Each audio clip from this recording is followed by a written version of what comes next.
Hi, I'm George with Efficient AC, Electric, and Plumbing in Austin, Texas. Today I'm going to talk about your air conditioner not blowing cold air. Ugh, in Texas, that is a problem. It's not always necessarily a big, expensive, or time-consuming problem, so don't panic yet. There are a number of causes. We're going to start with the common and easy ones, well, because I like the easy ones, and then we'll get harder and harder, and eventually you'll need a professional. But let's start with this. The first one is we're going to assume that the thermostat is engaged and the indoor fan is blowing. If that's not the case, it could be that your indoor unit is simply turned off. There's a switch near it. Make sure your indoor unit has power. That's very simple. Sometimes your pest control people will turn that off. If everything's energized, then the next thing that we would look at is what is the temperature of the supply air coming out?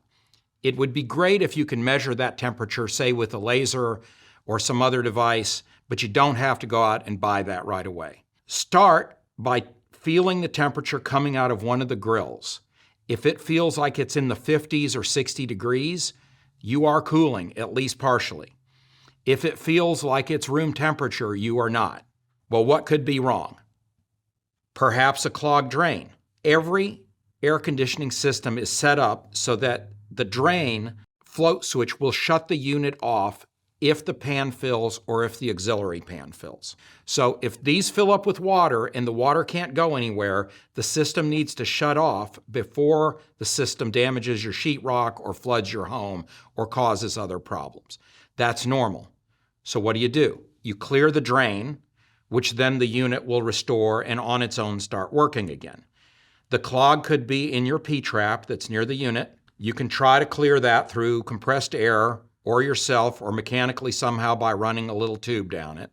It could be in the Y fitting that's in your bathroom where it drains, and you could try to clear that yourself. If you try to do this, be careful not to break the plastic fittings. They're PVC, they can be broken, so be gentle with them. But that is something you can do. What if that isn't the problem or doesn't fix it? The next could be a bad capacitor. These are very common, particularly in the summer when it's hot.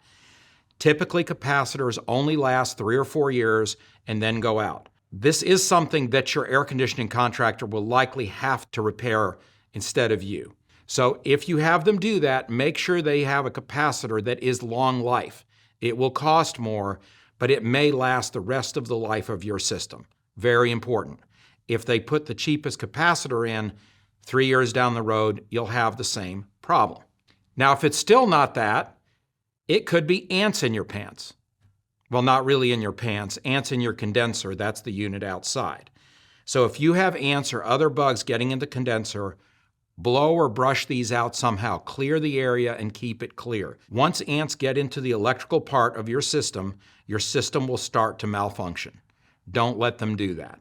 Still not that. All right, well, next could be a bad condenser fan motor. So if the condenser fan motor is bad, you will see it not spin. The unit will try to cool. Perhaps you'll get a few minutes of cooling before it stops.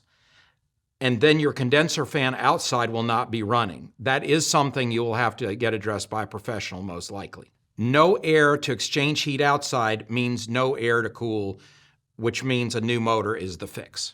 What if none of these get it? Some of the other things that can happen is a leaking coil, a bad compressor, or other problems with the refrigeration circuit in your unit. This is going to be a bigger repair. So this will require a professional unless you happen to be one, which means you're not listening to this video. If your system is greater than 10 or 12 years old, it may be worth considering a system replacement at this point. That is something that your air conditioning provider can help you with. Finally, I'd like to mention thrown breaker or blown fuse. I did not list these as something to chase because yes, you can always reset a breaker or replace a fuse. That's easy. It does not mean that you've solved the problem. All right, in summary, there's several things you can do yourself before you call a professional. You can decide how deep you want to go on the items that we've listed here.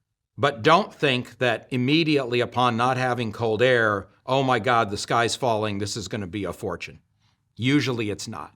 My goal in this video was to give an efficient answer to your AC question.